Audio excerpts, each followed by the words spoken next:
Olha, vamos ser sinceros. Lidar com finanças pessoais às vezes parece um labirinto, né? São tantas decisões, tantos caminhos para seguir que, nossa, é muito fácil a gente se sentir perdido, sobrecarregado. Mas e se a chave para sair desse labirinto não for nenhuma fórmula mágica? Na verdade, é uma mudança de mentalidade. Simples, mas super poderosa. E é exatamente sobre isso que a gente vai conversar hoje. Ok, vamos começar com uma pergunta que, olha, acho que muita gente vai se identificar. A gente se preocupa com dinheiro, certo? Às vezes até perde o sono pensando nas contas. Mas aí, na hora de sentar, de fato, e planejar o futuro, a gente simplesmente adia. Empurra com a barriga. Essa mistura de ansiedade com procrastinação é um clássico. E é exatamente esse nó que a gente vai tentar desatar aqui. Então, qual é a raiz desse problema todo? Bom, a principal fonte de todo esse estresse financeiro tem nome e se chama a armadilha do curto prazo. É que o nosso cérebro, sabe, ele é meio que programado para querer a recompensa agora, aquela satisfação imediata. Comprar uma coisinha nova, pedir aquele delivery, mesmo que a gente saiba que isso pode complicar as coisas lá na frente. É esse instinto que, muitas vezes, acaba nos colocando em uma situação bem difícil. E aqui a gente consegue ver bem a diferença gritante entre essas duas mentalidades. De um lado, tem o foco no curto prazo. Ele leva a gente a agir por impulso e o resultado, bom, é um ciclo vicioso de estresse e muitas vezes de dívidas. Agora, do outro lado, tem o foco no longo prazo. Aqui a conversa é outra. É sobre agir com intenção, construir segurança, sabe? Um tijolinho de cada vez. E o resultado final? A verdadeira liberdade financeira. Fica claro que o caminho que a gente escolhe é o que define nosso destino. Ok, mas chega de falar só do problema, né? Vamos virar a chave e focar na solução. Porque pensar a longo prazo, isso não é coisa de gênio das finanças, não. Pelo contrário, na verdade é quase como um superpoder que está aí acessível para todo mundo. É, de longe, a ferramenta mais eficaz para a gente finalmente assumir as rédeas da nossa vida financeira. E aqui, gente, está o pulo do gato. A ideia central de tudo que a gente está conversando. A estratégia financeira mais eficaz de todas não é uma tática mirabolante, um segredinho de investimento. Não. É uma mudança de perspectiva. É sobre parar de olhar só para o que está na nossa frente, para o próximo passo, e começar a olhar para o horizonte. É basicamente reprogramar nossa mente para pensar no futuro. Beleza. E para a gente conseguir construir essa nova perspectiva, essa visão de longo prazo, a gente vai se apoiar em três pilares fundamentais. O primeiro deles, e talvez o mais crucial de todos, é o trabalho interno.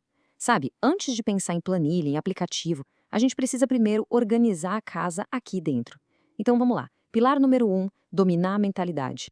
E essa citação, que vem da obra de Elizabeth Elliot, nossa, ela é muito forte. Abraçar a disciplina é o caminho para superar a ansiedade e quebrar os hábitos que nos impedem de alcançar nosso verdadeiro potencial. Isso é pura verdade. A saúde financeira começa com a autodisciplina, é ela que dá a força para a gente dizer não para os impulsos, sabe? É ela que ajuda a gente a lidar com a ansiedade que o dinheiro causa e finalmente quebrar aqueles hábitos ruins que nos deixam estagnados. Tá, mas como é que a gente aplica essa disciplina na prática? A ideia aqui é focar em áreas-chave da nossa vida: a mente, o corpo, nossas posses, nosso tempo e nossas emoções.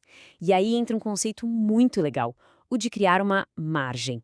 Pensa nisso como um espaço de respiro em cada uma dessas áreas.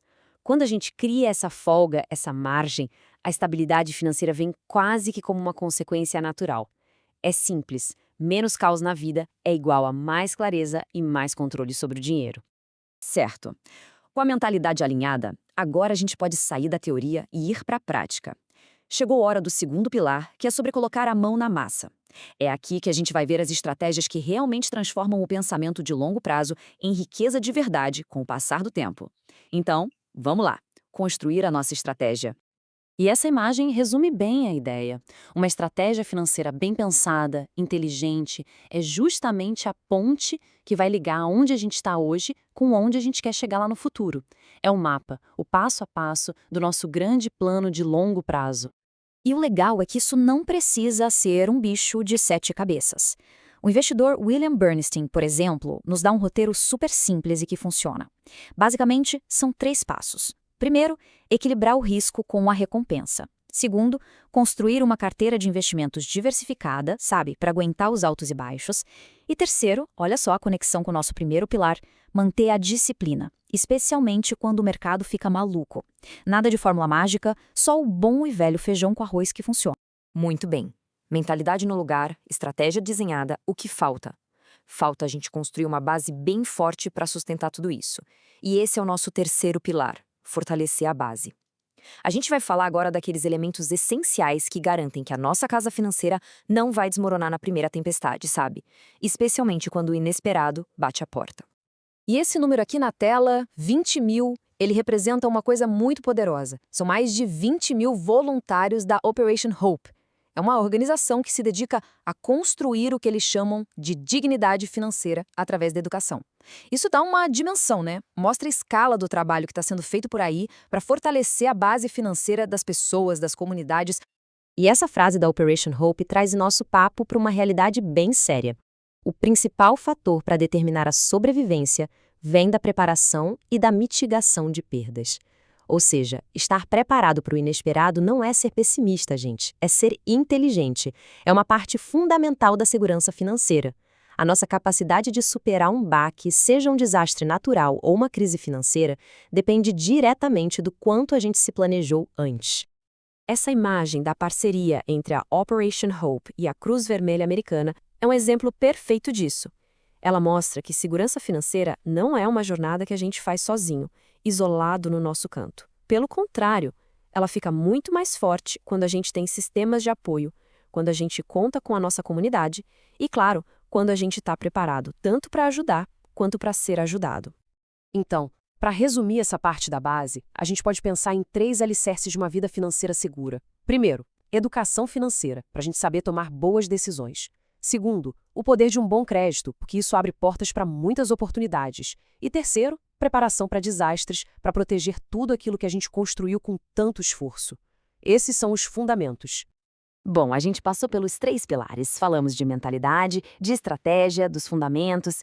Mas aí fica a pergunta. No final das contas, para que tudo isso? Qual é o grande objetivo? E a resposta? Olha, talvez não seja o que a maioria imagina. Não é só sobre ter um monte de dinheiro no banco.